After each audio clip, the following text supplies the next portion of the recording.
അക്ബർ സ്നേഹക്കൂട്. ഇന്ന് രാവിലത്തെ പത്രം നിവർത്തിയപ്പോൾ ആദ്യം കണ്ടത് ആലത്തൂരിലെ ഒരു പെൺകുട്ടിയുടെ ആത്മഹത്യ. ഭർത്താവിൻ്റെ പീഡനം ആണ് കാരണം. ഒരാഴ്ച മുമ്പ് നമുക്കറിയാം ദുബൈയിൽ ഒരു പെൺകുട്ടി ആത്മഹത്യ ചെയ്തു എന്നാണ് പറയുന്നതെങ്കിലും വധിക്കപ്പെട്ടതാവാനാണ് സാധ്യത. ഇതിങ്ങനെ നിരന്തരം സംഭവിച്ചുകൊണ്ടിരിക്കുകയാണ് കേരളത്തിൽ. ഞാൻ ഇന്ത്യയുടെ കാര്യമൊന്നുമല്ല പറഞ്ഞത്, നമ്മുടെ കേരളത്തിൽ. എനിക്ക് എന്നെ കാണുന്ന കേൾക്കുന്ന എല്ലാ പെൺമക്കളോടും പറയാനുള്ളത്, 1001 തവണ ആലോചിച്ചിട്ട് വേണം നിങ്ങൾ വിവാഹമെന്ന് പറയുന്ന ഈ ഭീകരമായ അടിമത്തത്തിലേക്ക് കാലെടുത്ത് വയ്ക്കുമ്പോൾ 1001 തവണ ആലോചിക്കുക. നിങ്ങളുടെ ജീവിത പങ്കാളിയെ തിരഞ്ഞെടുക്കുമ്പോൾ 10,001 തവണ അനലൈസ് ചെയ്യുക.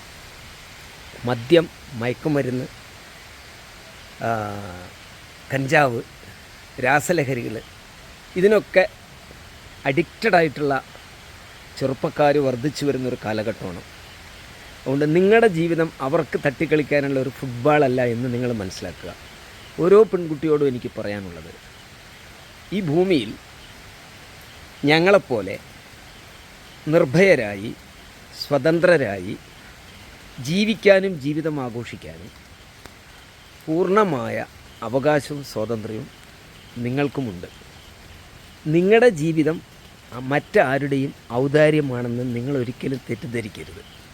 നിങ്ങളുടെ മാതാപിതാക്കളായാലും നിങ്ങളുടെ ഭർത്താവായാലും ഭർത്താവിൻ്റെ വീട്ടുകാരായാലും അവരാരും നിങ്ങൾക്ക് നീട്ടിത്തരുന്ന, വലിച്ചെറിഞ്ഞ് തരുന്ന ഒരു ഔദാര്യമല്ല നിങ്ങളുടെ ജീവിതം.